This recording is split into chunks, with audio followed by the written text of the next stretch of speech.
Assalamualaikum warahmatullahi wabarakatuh. Shalom, Om Swastiastu, Shalom Budaya, Salam Kebajikan. Perkenalkan, nama saya Indirwan, peserta PKDP Angkatan Kedua tahun 2025, PTP UIN Alauddin Makassar. Pada kesempatan yang berbahagia ini, kita akan membahas satu tema, yakni moderasi beragama. Untuk lebih jelasnya, mari kita saksikan video berikut ini.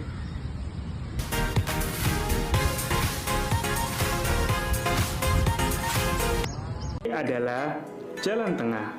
Dalam sejumlah forum diskusi, kerap terdapat moderator, orang yang menengahi proses diskusi, tidak berpihak kepada siapapun atau pendapat manapun, bersikap adil kepada semua pihak yang terlibat dalam diskusi. Moderasi juga berarti sesuatu yang terbaik. Sesuatu yang ada di tengah biasanya berada di antara dua hal yang buruk. Contohnya adalah keberanian. Sifat berani dianggap baik karena ia berada di antara sifat ceroboh dan sifat takut. Sifat dermawan juga baik karena ia berada di antara sifat boros dan sifat kikir. Kalau begitu, apa itu moderasi beragama?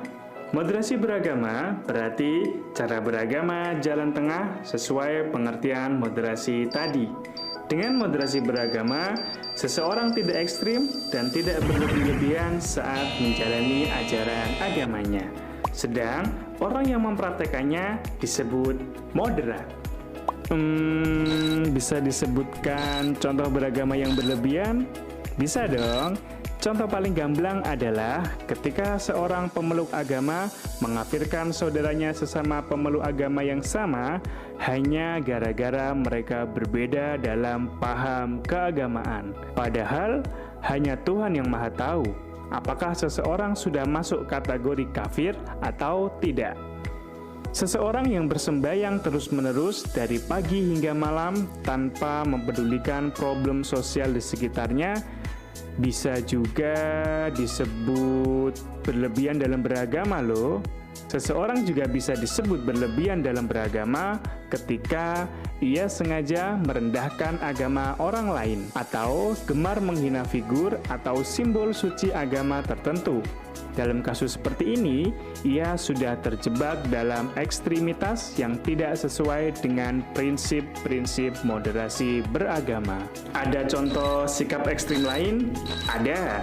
Misalnya, seseorang menyantap makanan atau mereguk minuman yang jelas-jelas haram menurut ajaran agamanya hanya karena alasan toleransi kepada umat agama lain, atau merusak rumah ibadah karena tidak setuju paham keagamaannya.